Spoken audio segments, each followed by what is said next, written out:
Hello વિદ્યાર્થી મિત્રો, ભાગ એકમાં આપણે સંખ્યા રેખામાં વિવિધ સંખ્યાઓ વિશે અભ્યાસ કર્યો. પ્રાકૃતિક સંખ્યા, પૂર્ણ સંખ્યાઓ, સમય સંખ્યાઓ, અસમય સંખ્યાની પણ આપણે ચર્ચા કરી છે. હવે ભાગ બેમાં આપણે ત્યાંથી આગળ સંખ્યા રેખા પર વાસ્તવિક સંખ્યાનું નિરૂપણ સમજવા પ્રયત્ન કરીએ. એમાં ક્રમિક વિપુલદર્શિતા પદ્ધતિની મદદથી સંખ્યા રેખા પર 3.765 દર્શાવવાનું એક ઉદાહરણ સમજીએ, દાખલો સમજીએ છીએ આપણે. તો આપણે એક સમજીએ કે 3.765 કઈ બે સંખ્યાની વચ્ચે હોય તો આપણે તરત જ કહીએ કે સાહેબ 3 અને 4 ની વચ્ચે આ 3.765 આવેલી છે. એટલે આપણે અહીંયા 3 અને 4 ની વચ્ચે આવેલી છે એટલે એના ઉપર રાઉન્ડ કરી દઈએ. 3 અને 4 ની વચ્ચે ક્યાંક આવેલી છે એટલે અહીંથી પાછો આપણે બીજી લાઈનમાં 3.7 એટલે 3.765 ક્રમશઃ એક એક આંકડો લેવાનો છે. એટલે આપણે 3.765 3 અને 4 ની વચ્ચે છે. હવે જોઈએ 3.7 એટલે 3.7 કઈ બે સંખ્યાની વચ્ચે આવેલી છે જોઈએ. 3, 3.1, 3.2, 3.3, 3.4, 3.5, 3.6, 3.7, 3.8, 3.9 અને 4. જુઓ 3.765 એટલે 3.7 પછીની 6.5 એટલે 3.7 અને 3.8 ની વચ્ચે આ સંખ્યા રહેલી છે. 3.765 3.7 અને 3.8 ની વચ્ચે રહેલી છે. ત્યાંથી આગળ વિચારીએ 3. પછી જુઓ 76 છે એટલે આપણે અહીંયા 3.7 3.71 3.72 3.73 3.74 3.75 3.76 3.77 3.78 3.79 અને 3.8 એટલે ફરી પાછી વિચારીએ 3.76 અને પાછળ 5 નો આંકડો એટલે 3.76 અને 3.77 ની વચ્ચે આ આપણી સંખ્યા રહેલી છે. 3.76 અને 3.77 ની વચ્ચે આ સંખ્યા રહેલી છે. હવે ત્યાંથી આગળ 3.76 3.761 3.762 3.763 3.764 3.765 3.767 3.767 3.768 એમ આગળ સમજી લેજો. તો જુઓ આપણે કઈ સંખ્યા લેવાની છે 3.765 61 65 63 64 અને 65. તો આ વિપુલદર્શિતાની મદદથી સંખ્યા રેખા ઉપર 3.765 દર્શાવી દીધી આપણે. તો ધ્યાન શું રાખવાનું કે જે સંખ્યા આપી છે એ સંખ્યા કઈ બે સંખ્યાની વચ્ચે છે, પછી એના પછીનું નજીકનું વધારે પોઈન્ટ પછી સંખ્યા કઈ બે સંખ્યાની વચ્ચે છે. જો અહીંયા 3.765 3 અને 4 ની વચ્ચે આપણે નક્કી કરી દીધું. પછી 3.765 એ અહીંયા 3.7 અને 3.8 ની વચ્ચે નક્કી કરી. પછી 3.765 3.76 અને 3.77 ની વચ્ચે આવેલી છે. પછી ચોથી લાઈનમાં 3.765 જ્યાં આપણને દેખાય છે ત્યાં રાઉન્ડ મારી દીધું. તો આ રીતે આપણે વિપુલદર્શિતાની મદદથી સંખ્યા રેખા પર નિરૂપણ કરી શકીએ છીએ. સમજીએ વાસ્તવિક સંખ્યાઓ પર ગાણિતિક પ્રક્રિયાઓ. જે રીતે અગાઉના ધોરણમાં તમે શીખી જાય છો કે ભાઈ સમમેય સંખ્યાઓ માટે સરવાળા બાદબાકી ગુણાકાર ભાગાકાર માટે ક્રમનો જૂથનો એ નિયમો વિશે અભ્યાસ કર્યો છે. એ જ પ્રમાણે અહીંયા પણ વાસ્તવિક સંખ્યા માટે આપણે સમજવાનું છે. તો સમમેય સંખ્યાઓની જેમ સમમેય સંખ્યાઓની જેમ અસમમેય સંખ્યાઓ સરવાળા અને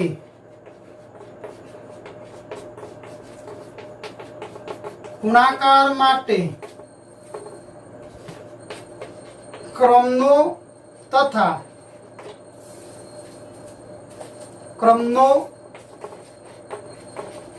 જૂથનો અને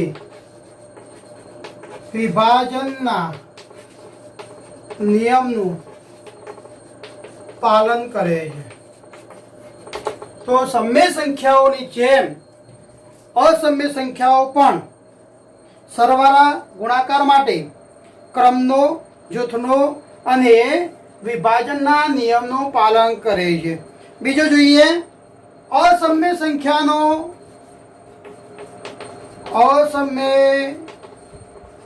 સંખ્યાઓનો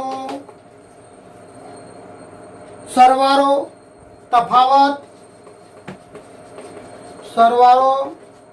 તફાવત એટલે બાદબાકી, ગુણનફળ એટલે ગુણાકાર, ભાગફળ એટલે ભાગાકાર એ હંમેશા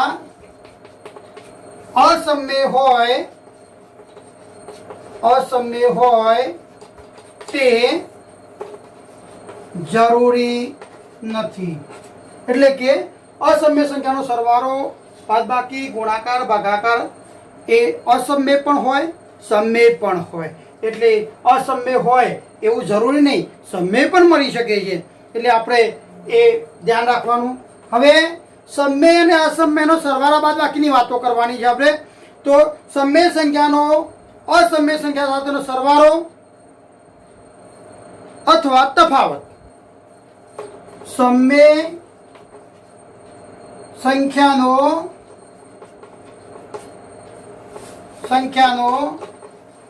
અસમમેય સાથે સરવાળો તથા તફાવત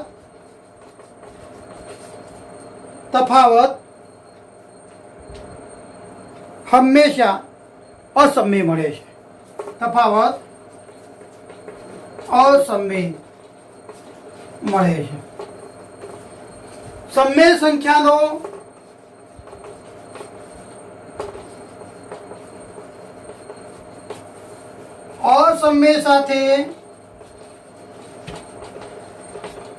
સમમેય સંખ્યાનો અસમમેય સાથે ગુણાકાર ભાગાકાર કે ભાગાકાર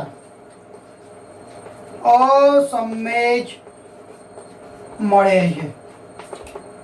છેલ્લું, અસમમેય સાથેનો બે અસમમેય સંખ્યાનો સરવાળો. બે અસમમેય સંખ્યાનો સરવાળો તફાવત ગુણાકાર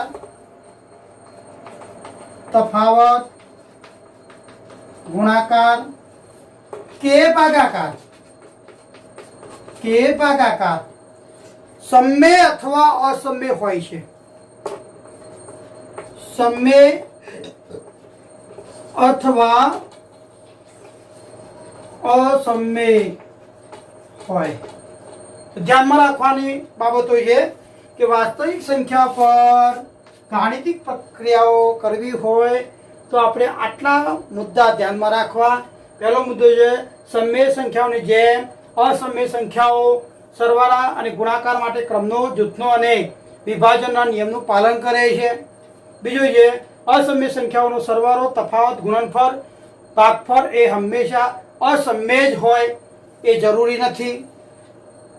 ત્રીજો મુદ્દો છે સમમેય સંખ્યાનો અસમમેય સાથેનો સરવાળો તથા તફાવત, ગુણાકાર કે ભાગાકાર હંમેશા અસમમેય જ મળે છે.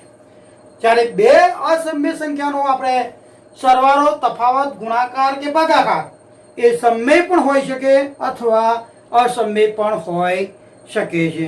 એ ધ્યાનમાં રાખવાની વાત છે. હવે સ્વાધ્યાય 3.1 સ્વાધ્યાય 1.5 ની વાત કરીએ આપણે.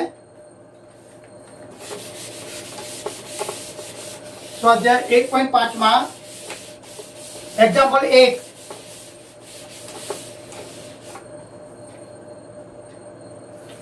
સ્વાધ્યાય 1.5 એક્ઝામ્પલ 1. નીચે આપેલી સંખ્યાઓનું સમમેય અથવા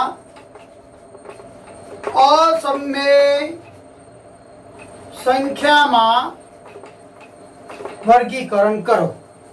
તો તમને સંખ્યાઓ આપી છે, એ સંખ્યાઓ સમમેય છે કે અસમમેય છે એ આપણે જણાવવાનું છે. એમાં પહેલો છે 2 - વર્ગમૂળમાં 5. હમણાં જ આપણે નિયમ જોયો, સમમેયનો અસમમેય સાથેનો તફાવત હંમેશા અસમમેય જ મળે. બીજો છે 3 + વર્ગમૂળમાં 23 કૌંસ પૂરો માઇનસ વર્ગમૂળમાં 23. આપણે સમમેય અસમમેયમાં જોયું કે જૂથના નિયમનું પાલન કરે છે, તો આપણે જૂથ બદલી નાખીએ તો 3 + વર્ગમૂળમાં 23 માઇનસ વર્ગમૂળમાં 23 વર્ગમૂળમાં 23 જતું રહે તો વધ્યું કેટલું? બરાબર 3. અને 3 કેવી કહેવાય? સમમેય સંખ્યા કહેવાય. 3 કેવી કહેવાય? સમમેય સંખ્યા કહેવાય. એટલે આપણે જે રકમ આપી છે એનું રકમનું સાદુરૂપ અપાતું હોય તો આપવાનું, આપ્યા પછી સમમેય કે અસમમેય છે એ જણાવવાનું. બીજો છે ત્રીજો 2 / વર્ગમૂળમાં 7 ભાગ્યા 7 / વર્ગમૂળમાં 7.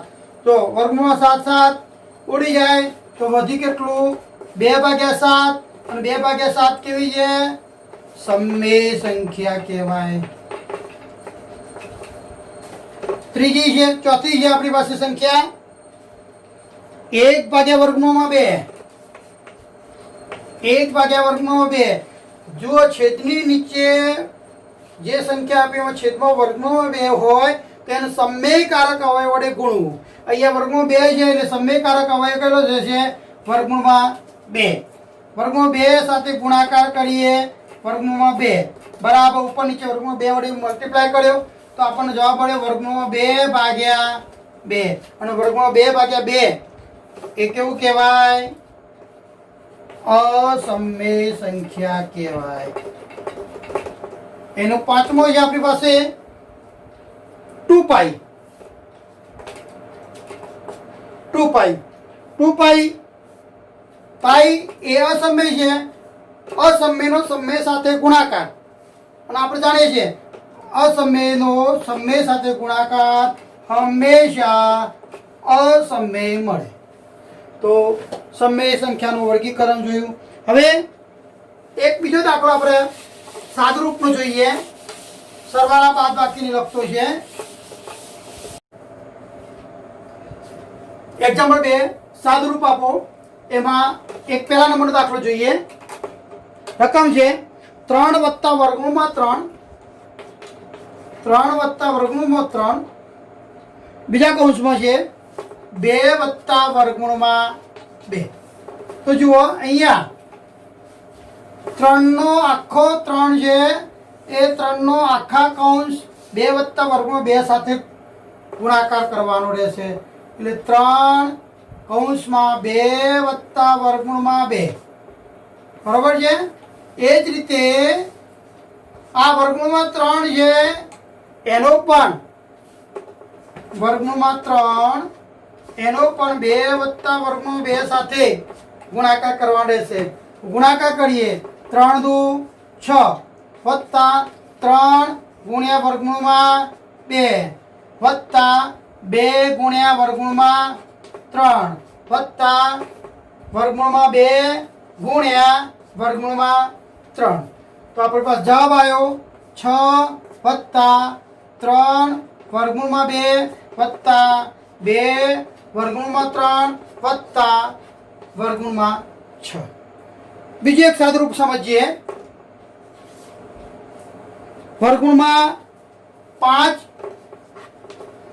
ઓછા વર્ગમૂળમાં 2. બીજા કૌંસમાં છે વર્ગમૂળમાં 5 વત્તા વર્ગમૂળમાં 2.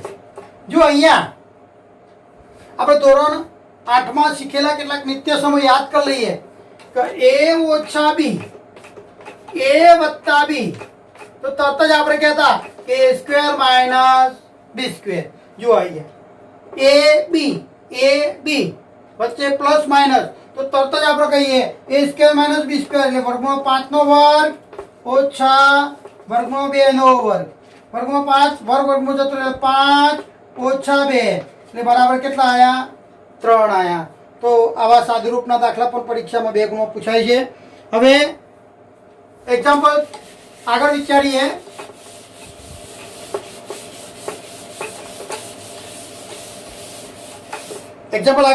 છીએ છેદનું આપેલી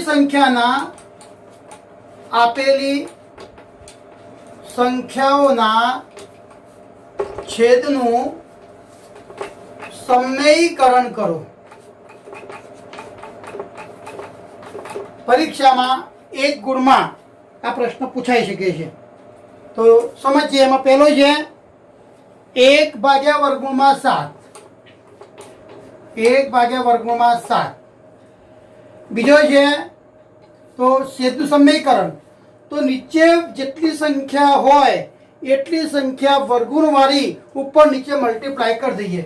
તો 1 ભાગ્યા વર્ગમૂળમાં 7 ગુણ્યા વર્ગમૂળમાં 7 ભાગ્યા વર્ગમૂળમાં 7 ઉપર નીચે મલ્ટીપ્લાય કરી દેવાનું બરાબર વર્ગમૂળમાં 7 વર્ગમૂળમાં 7 નો વર્ગ વર્ગમૂળ જતું રહે એટલે વચ્ચે કેટલા? વર્ગમૂળમાં 7 નો વર્ગ એટલે વચ્ચે કેટલા? વર્ગમૂળ 7 ભાગ્યા 7. ચાલો બીજો દાખલો જોઈએ.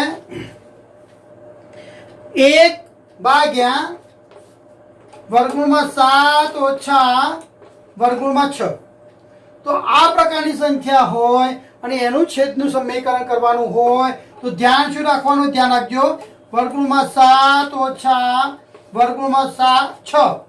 જો અહીંયા ઓછા છે તો અહીંયા છેદમાં ધ્યાન રાખવાનું વર્ગમૂળમાં 7 વત્તા વર્ગમૂળમાં 6.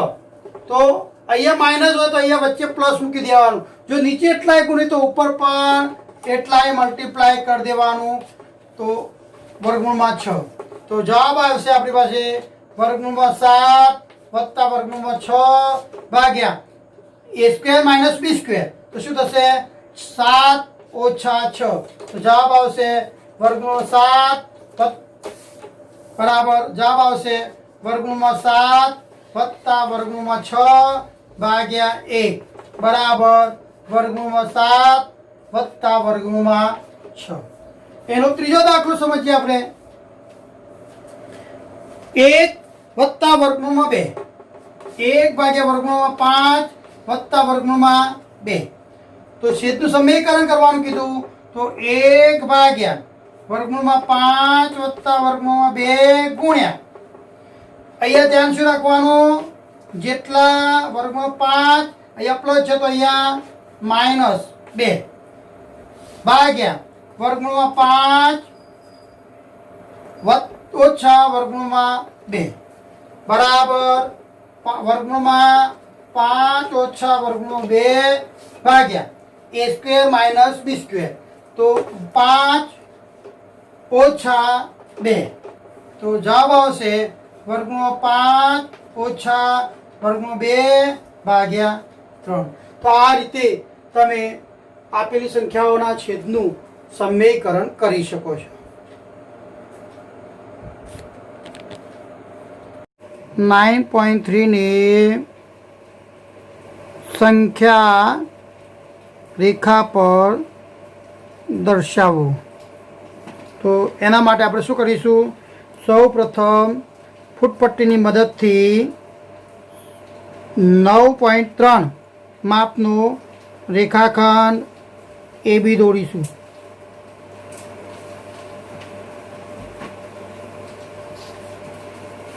રેખાખંડ AB જેનું માપ કેટલું છે? 9.3 સેમી.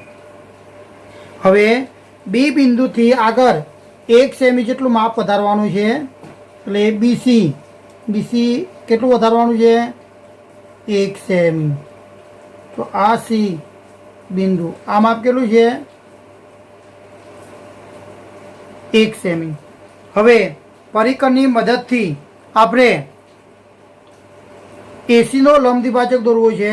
તો એસીના અડધા કરતાં વધુ માપ લઈ એસીની બંને બાજુએ સીને કેન્દ્ર સ્થાન રાખી ચાપ મારીશું. એ જ માપ જાળવી રાખવાનું અને એને કેન્દ્ર સ્થાન રાખી એસીની બંને બાજુએ ચાપ દોરીશું. બંને ચાપ જ્યાં છે તે ત્યાં એક રેખા દોરીશું એને જોઈન્ટ કરતી, અને એ રેખા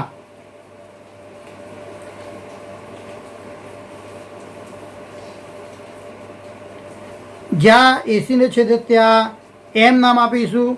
હવે આપણે એમનું કેન્દ્ર સ્થાન રાખીશું અને એ જેટલું માપ લઈશું. એ એમ જેટલું લઈએ અથવા CM જેટલું લઈએ, જે માપ લેવું હોય એ લઈએ. કે એટલે આપણે અર્ધવર્તુળ દોરી દઈશું.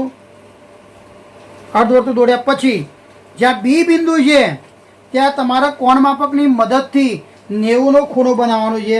હું અહીંયા ડાયરેક્ટ થોડું કામ કરું છું 90નો ખૂણો બનાવવા માટે. તો બી બિંદુએ લંબ દોરવાનો છે. 90નો ખૂણો બી બિંદુએ દોરતા લંબ રેખાખંડ દોરીએ. એ લંબ રેખાખંડ BD આપેલ વર્તુળને જ્યાં છે ત્યાં BD નામ આપો.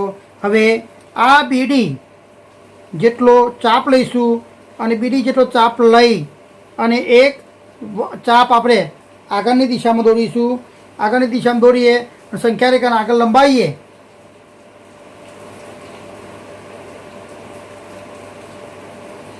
જ્યાં છે ત્યાં ઈ નામ આપી દઈએ અને આ ઈ બિંદુએ જે માપ મળે છે એ વર્ગમૂળમાં 9.3 મળે છે. તો આ રીતે સંખ્યા રેખા ઉપર વર્ગમૂળમાં 9.3 દર્શાવી શકાય છે. પરીક્ષામાં 3 કે 4 ગુણમાં પ્રશ્ન પૂછાય છે. ફરી એક વખત રિવાઇઝ કરી લઈએ. તો સૌ પ્રથમ શું કરીશું? AB બરાબર 9.3 સેમી થાય તેવો રેખાખંડ દોરીશું.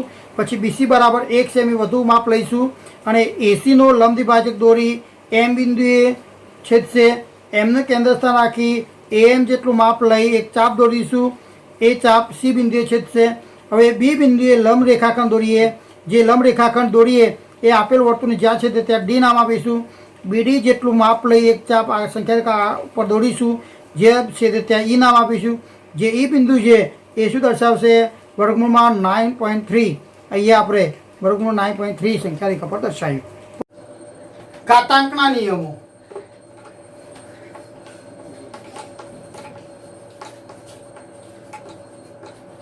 અગાઉના ધોરણમાં આપણે જે નિયમો શીખ્યા છે એ જ નિયમો આપણે રિવાઇઝ કરી લઈએ. આધાર સરખો હોય તો ગુણાકાર કરવાનો હોય અને આધાર સરખો હોય તો ઘાતાંકનો સરવાળો થાય. ગુણાકાર માટેનો નિયમ. આધાર સરખો તો ગુણાકાર હોય તો ઘાતાંકનો શું થશે? સરવાળો થશે. બીજો નિયમ છે ભાગાકારનો. આધાર સરખો અને ભાગાકાર લેવાનો હોય તો શું થશે? ઘાતાંકનો બાદબાકી થશે. પણ અહીંયા શરત આવશે m ગ્રેટર ધેન n હોય. બીજો એના માટે 1/a⁻m-n ક્યારે? m લેસ ધેન n હોય ત્યારે. અને ત્રીજો નિયમ બરાબર 1 ક્યારે? m બરાબર 1 હોય, m બરાબર n હોય ત્યારે. એનો ત્રીજો નિયમ ઘાતની ઘાતનો નિયમ. એની m ઘાત ની n ઘાત. તો આપણે આ બે ઘાતની ઘાતનો નિયમ કહેવાય. ઘાતની ઘાતના નિયમમાં ગુણાકાર થાય એટલે a⁻m ક્રોસ n થાય. હવે બે સંખ્યાઓ છે. ચોથો નિયમ, બે સંખ્યાઓ a ની m ઘાત ગુણ્યા b ની પણ m ઘાત. સંખ્યાઓ જુદી, ઘાતાંક સરખા, તો આપણે આ રીતે વિભાજનના નિયમનો ઉપયોગ કરી પાછા લઈ દઈએ ab ની m ઘાત. આ ચાર નિયમ આપણે જાણતા હોય તો ઘાતાંકના નિયમ આધારિત સ્વાધ્યાય 1.6 ધ્યાન રાખજો.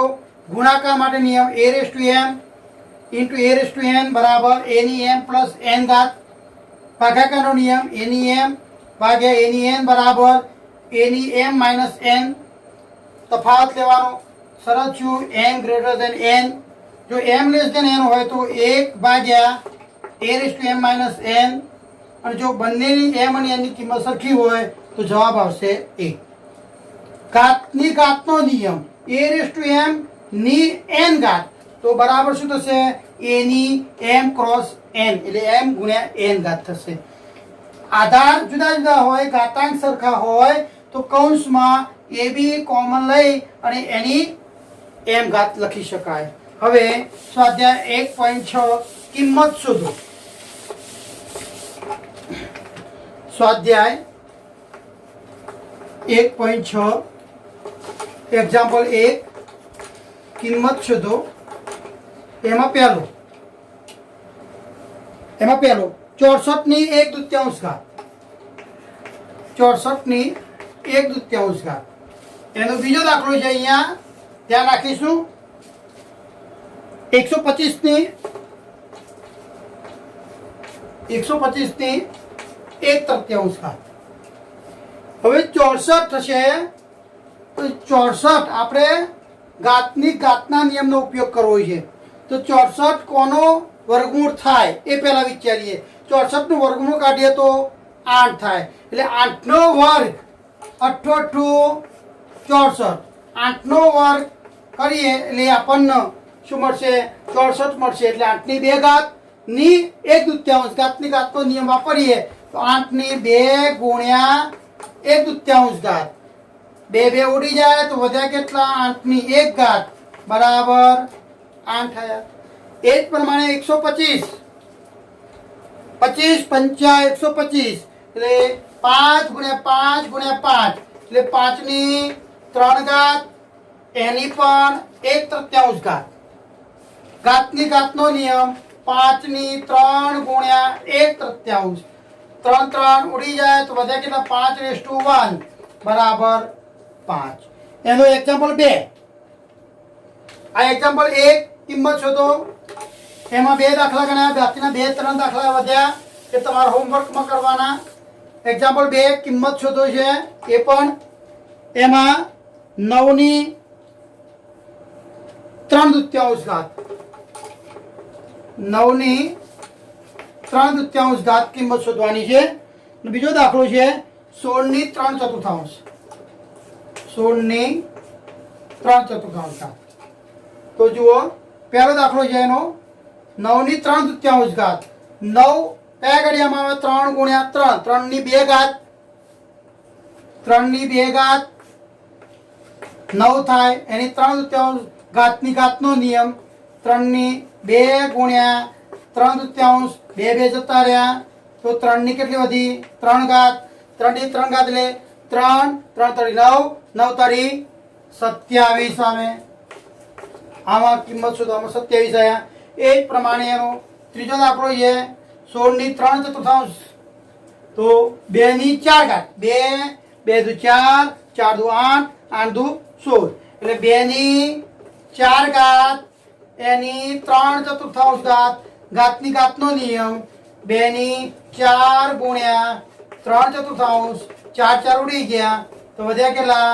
2 ની 3 ઘાત. 2 ની 3 ઘાત 2 2 4 2 8. કેટલા આવશે? 8 આવશે. એનું એક્ઝામ્પલ 3. એનું એક્ઝામ્પલ 3 એ પણ કિંમત શોધો છે. એક્ઝામ્પલ 3 એમાં 1-2 દાખલા પર ગણ લઈએ. એમાં જે 2 ની 2/3 ગુણ્યા 2 1 પંચમાંશ. એક દાખલો છે. બીજો દાખલો આપણે એમાં મૂકીએ તો 1 ભાગ્યા 3/3 એની પણ